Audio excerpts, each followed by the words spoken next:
नंदुरबार नगरपालिकेची निवडणूक तर झालीये, पण खरी उत्सुकता, खरा थरार तर आता सुरू झालाय.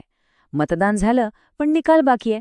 तर मग समजून घेऊया की नक्की पडद्यामागे काय शिजतंय आणि विजयाचं पारडं कोणाच्या बाजूने झुकतंय.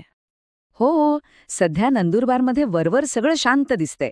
ईव्हीएम मशीन स्ट्रॉंग रूममध्ये बंद आहेत, पण शहरातल्या प्रत्येक नाक्यावर, प्रत्येक कट्ट्यावर फक्त एकच चर्चा सुरू आहे. आणि ही जी शांतता आहे ना, ही निकालाच्या मोठ्या वादळापूर्वीची शांतता आहे, हे नक्की. तर मग चला, याच शांततेत दडलेली खरी राजकीय समीकरणं कोणती आहेत ते जरा उलगडून पाहूया. 67.58% हा फक्त एक आकडा नाहीये. हा आकडा म्हणजे या निवडणुकीच्या निकालाची गुरुकिल्ली आहे असं म्हटलं तरी चालेल. नंदुरबारच्या इतिहासातलं हे वाढलेलं मतदान एका मोठ्या राजकीय बदलाचे स्पष्ट संकेत देतंय.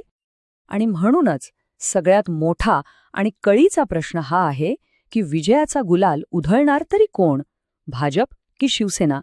या प्रश्नाचं उत्तर त्या 67.58%मध्येच कुठेतरी लपलेलं आहे. आता गंमत अशी आहे की ही निवडणूक जशी दिसते तशी अजिबात नाहीये. म्हणजे बघा, नगराध्यक्षपदाचे उमेदवार तर फक्त चेहरे आहेत. खरा खेळ तर पडद्याआड दुसरेच मोठे खेळाडू खेळतायत. हो, ही लढाई अविनाश माळी विरुद्ध रत्नाबाई रघुवंशी यांच्यात नाहीये. हे लढत आहे दोन मोठ्या राजकीय घराण्यांच्या प्रतिष्ठेची, त्यांच्या वर्चस्वाची.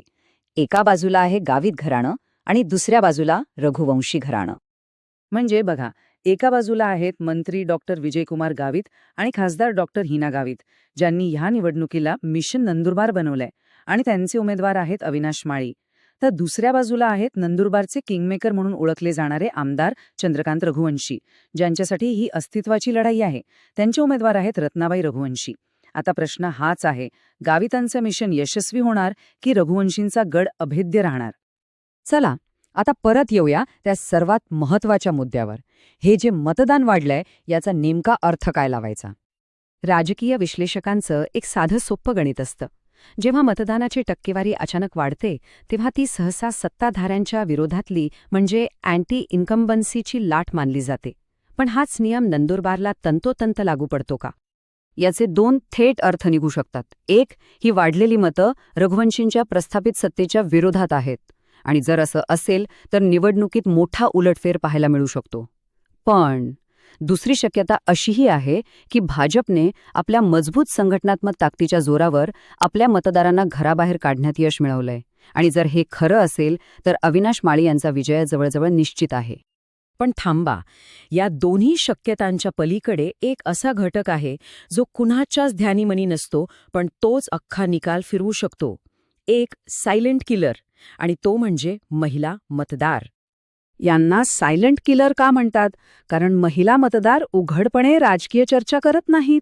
त्या शांतपणे मतदान केंद्रावर येतात, आपलं बटण दाबतात आणि निवडणुकीचा अख्खा निकालच फिरून टाकतात. आणि या निवडणुकीत हा आकडा किती आहे माहितीये?